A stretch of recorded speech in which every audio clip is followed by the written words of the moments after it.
Hi everybody, this is Mr. Duty, and today we're going to learn how to put motion on images or text, and that's called keyframe motion.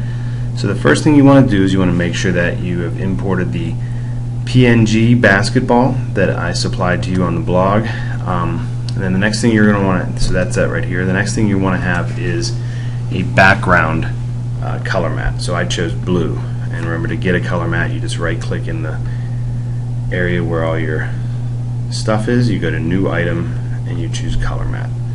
So now I have a blue background and I have the basketball. So on video 1 I'm going to put my color mat. It's automatically 5 seconds long, we see, and what I want to do is I want to make that 10 seconds long. So I'm going to right click and change the duration of that by clicking on speed duration and changing it to 10 seconds. So you just have to hit 10 and then 0, 0, and that should double the length of my color mat when I hit OK. There it is, 10 seconds long. Next on video 2, I'm going to shrink that down. Next on video 2, I'd like to open that up and put the basketball on video 2. Now you see it's half as long as the blue color mat, so you just want to put the selection tool cursor on the edge so it has the red hook and just drag it so it is also 10 seconds long. You also notice in the program window the basketball is much larger than the frame that we use. So to shrink that down, a quick and easy way to do that is to right click on the basketball image and choose scale to frame. So when I click that, the basketball fits the frame that we're using and we are good to go. So we want to put a motion effect on that basketball. So to do that, make sure that the basketball image is highlighted, and you want to go to the top here in the middle, a tab called Effect Control. And what that is, it might be hidden behind Source, but it's right here. These is all of the attributes or effects that are on whatever image or video that you are highlighted. So you could put other ones on here, video effects, but the ones that come on it automatically are motion and opacity. Opacity is just how see-through it is. We're not going to deal with that. What we want to do is deal with the built-in ones for motion. So to do that, you hit the arrow to the left and that'll open up the motion effects that you could use. You'll see that you could change the position, the scale, and the rotation. The other ones you don't want to worry too much about. So you also notice to the right of the video effects is another little mini timeline. That is going to match whatever the big timeline down here shows. So if I put the playhead somewhere in the middle, you'll see that the playhead down here moved and vice versa. Wherever I move the bottom, the top will move, and wherever I move the top, the bottom will move.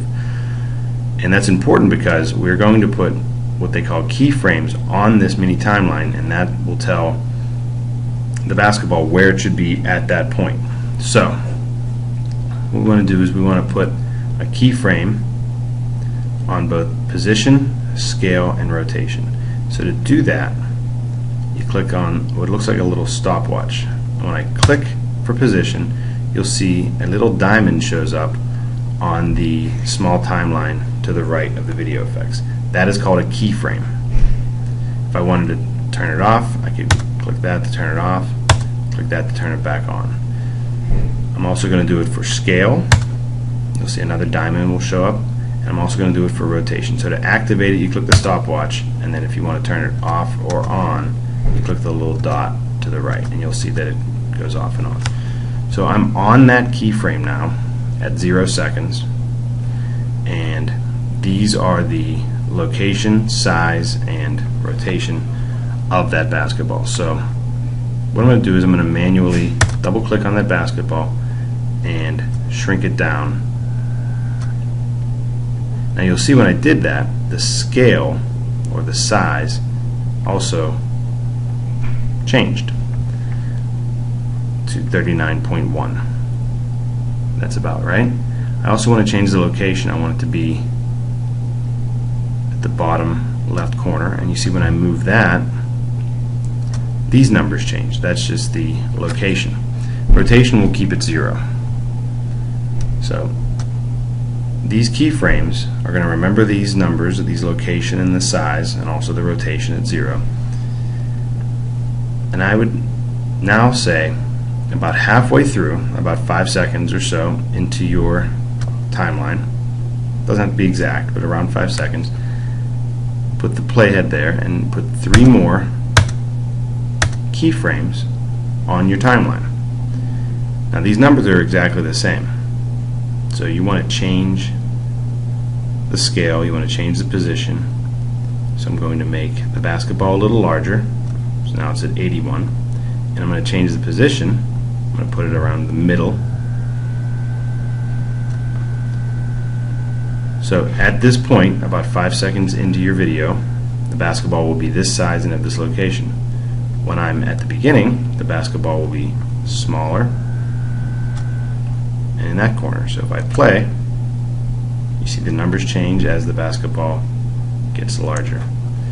Now I forgot to put a rotation on there, so we want to make sure that we're right on that keyframe. So I'm going to use my left and right arrows to be on that keyframe. You notice when I'm off, the keyframe is not highlighted. When I'm on it, the keyframe is highlighted. I'm going to open up the rotation arrow and spin the basketball about 1 rotation. You see it says 1 time now.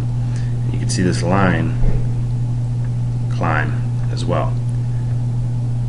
So now when I go back to 0 and I hit play, the basketball is spinning, getting larger, and changing position. And then for the final 5 seconds, it just stays in position because I didn't make any other keyframes. If I wanted to go to the last frame of video, I'm going to use my left and right arrows. So if I go back 1 more frame, I know that's the last frame of video. I could put 3 more keyframes, 1 for position, 1 for scale, and 1 for rotation. And I could change, and it's hard to see it, but it's there. You move this over, there are the 3 keyframes. You don't have to see it because you know you're on it because these are highlighted. I could say I want the basketball to end down here, I want it to be smaller, and I want to rotate 1 more rotation. It doesn't have to be exact, but now it says 2 times. So it's going to follow this path, this line. It's going to rotate and it's going to change sizes. You see there's 3 keyframes on the basketball now. So if I go to the beginning and I play, you can see the numbers change. It's going to spin, it's going to take that middle, and now it's going to go down, and it should end right there. So that's keyframe motion. It's a little complicated, it takes a lot of practice, but the thing you have to understand is this mini timeline is affiliated with the video effects. These diamonds are keyframes, and every keyframe you change the numbers and you should see some motion.